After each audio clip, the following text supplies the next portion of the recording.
go ahead and read this here. I found it. I'm going to start right here real quick because you're going to see Jubilees, and you have your scripturally correct, politically correct King James or NIV next to you. And this is about I'm going to remind you again, this is about the right to read. So to compare it, and for some of my followers here, I'm just going to, right about, I'm going to do this real quick. Maybe I'll just start here. And Adam and his wife mourned for Abel and for 4 weeks of years, and in the 4th year, in the 5th week, their zest for life returned, and Adam had intercourse with his wife once more, and she bore him a son and called him Seth. For he said, God has given us another son on earth instead of Abel, because Cain killed him. His sister A1. Wait, hold on, I skipped the thing. For once more bore a son, called him Seth, and for that God given us another son on earth instead of Abel, because Cain killed him. And in the 6th week he begot a son, Azurah. Cain took his sister A1 as a wife. I'm just going to read through this real fast because I saw another thing. Cain died, his house fell on him. Which is another cool thing that whether you believe it or not, it was cool. But I just said it in another video. And in the 5th week of the year, close of the 4th Jubilee, and on the 1st year of the 1st week, Jubilees were built. Houses were built on earth, and Cain built a city named after it in Enoch. But this is Enoch, the son of Cain, was a different guy, But on Adam's side, the Enoch that's the good guy, right, is 7th from Adam. Later on, if you want to talk about Iron Maiden, 7th son of a 7th son. Yes, I said Iron Maiden, and so what? Because I'm reading something that people say you don't have the right to. Okay, but anyway, Cain took in the 1st year. In the 1st year, in the 5th Jubilee, the house was built on earth, and Cain built a city named Enoch, and all that. Well, this is all this stuff I'm just going to buzz right through because this is just shit you looking up on anyway on the King James version. And Adam had intercourse with his wife, and Eve bore him 9 more children, which it's not in King James version. And in the 5th week of the 5th Jubilee, Seth took his sister Azurah as a wife, and the 4th year of the 6th Jubilee bore him Enos. And he came first on the earth to invoke the Lord by name. And in the 7th Jubilee, the 3rd week, Enos took his sister Noam for his wife and bore him a son. The 3rd year, 5th week, and called him Kenan. And it gets on to Methuselah. Malaleth. Okay, Kenan took Malaleth, and this is all King James stuff and all that stuff too. You know this. The 2nd week of the 10th, Malaliel took Dinah, and Barak, his father, blah, blah, blah. No. Okay, here we go. Malaliel took his wife Dinah, the daughter of Barak, his father's brother's daughter, and bore him a son in the 3rd week. In the 6th year, called him Jared. So here's Enoch, the good guy, is 7th from Adam, son of Jared. Unlike the bad Enoch, that's the son of Cain. So some of you people that are dumbass Christians don't know, what's Enoch's books? Enoch was the son of Cain. It says, no, dumbass. Yes, there was an Enoch that was a bad guy, but then the Enoch that is the good guy, 7th from Adam, son of Jared. Dumbass. Okay, so anyway, yes, I can say dumbass because this is not completely Bible thumping. I'm just saying. Okay, now where was I? And in these days of the earth, okay, hold on. I messed myself up in there. Every time I gab, I'm losing my place. Called him Jared in the days of the angels of the Lord. Okay, let's go back here. And in the 2nd week, Malaliel took his wife Dinah, Barak's father, bore him a son in the 3rd week, and called him Jared. And in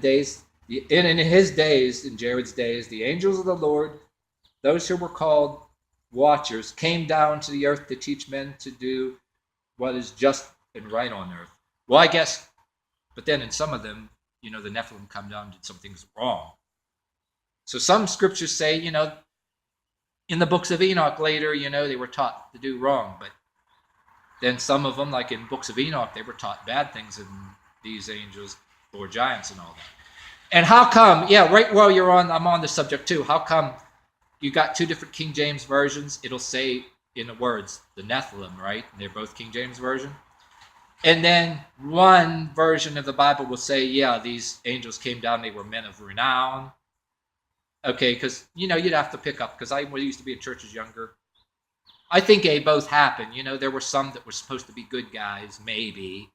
But then you read in Enoch later that some of them that tried to, ask. You read in Enoch later, Azazel wanted to petition for forgiveness. It was too late. He's already done. He went. You have to read that in Enoch. I don't want to go into about it, but yeah. So I guess according to this, it says those that were the watchers came down on earth to teach men was just and right. It says but I guess you read the other things later on that they committed the sin and lusted after the daughters of men, which later in the Book of Enoch. But anyway, okay. In the 11th Jubilee, Jared took a wife. And in the 11th Jubilee, Jared took a wife in the fourth week of this Jubilee. The fourth week. Let's try this again. In the 11th Jubilee, Jared took a wife in the fourth week of this Jubilee and named her Barak, how you pronounce it, the daughter of Raziel, the daughter of his father's brother. And she bore him a son in the fifth week in the fourth year of this Jubilee, and called him Enoch.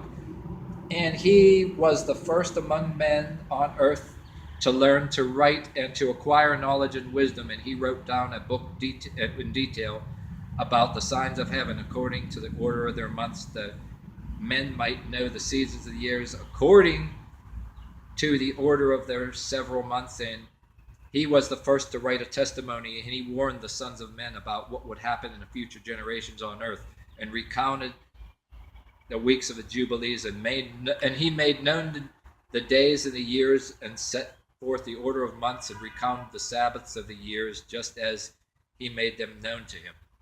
So Enoch lived to be 365 years old, like you see in the Bible, right? This is why we have 365 days in a year, right? And I'm not against the Jewish calendar. A lot of Christians, I'm trying to be fair, not to bash anybody. There are some people that are I'm not anti-Jew either. I just have this question. There's nothing wrong with the Jewish calendar. But there's a lot of Christians that are argue and say, oh, the Jewish calendar is more important. But some of us ain't Jews. If you're not Jewish, nothing wrong with the Jewish calendar, but hey, we have right now we do have a 365-day year. And Enoch was the founder of that. I'm not saying there's anything wrong with the Jewish calendar, but there are people preferring the Jewish calendar.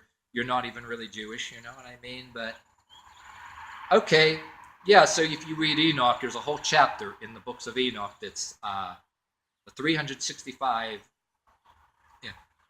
Well, geez, people lived longer than Enoch. Methuselah, I think other people lived longer than Enoch, like 700 years old or something. But Enoch lived to be 365 days. And the whole book of Enoch literally tells where the sun is setting. He probably created pretty much created the 365-day clock. Maybe in the days you had sundials. Then you had later on, you had different pagan religions that showed up after Noah. They followed the sun and worshiped things in heaven. They built pyramids. They followed sun and stars. But yeah, there's still a fact too that Enoch did count every single day that was longer than other, and even the equinoxes. There's a whole chapter in the book of Enoch that you can read about that. Maybe I'll give that to you later, but just not today. I'm just doing this real quick. But yeah, he would count his Sabbaths and years, and he saw a vision in his sleep, just as all had happened. The sons of men in every generation till judgment. He knew all of it, and he wrote down the testimony of it. I'm just going to leave it there, because when you read Enoch, I knew Noah he was a baby. I think I have an old, freaking a decade old probably, when I'm in my old home. My hair all out in the white shirt, I think I read about. But anyway, if you read about Enoch, it says that his son Lamech was afraid. When Noah came into the picture, his son Lamech was scared to death of him. He's like, He didn't spring for me, And he ran to Enoch, his grandfather.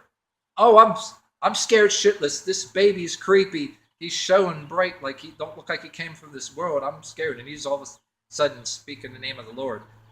All this stuff, and he said, Enoch says, don't worry. He's going to build an ark, and he's going to. And then Enoch, when you read Enoch later, doesn't say in the scripturally correct King James Version, but Enoch in detail it says he taught Noah everything he needed to know, when he's going to build the ark. So all this knowledge that, all this stuff that Noah was going to teach Noah later came from Enoch. And later on, Jubilees speaks of that Shem, Haph, and Japheth, two of the sons set up nations, and they were making war with each other. And I think, and there's another apocryphal book, Shem was supposedly the only good guy, and has a whole story about him. I think Ham and Japheth. Well, of course, Jubilee says, cursed be Canaan, cast out. He was supposed to be a slave, but he went.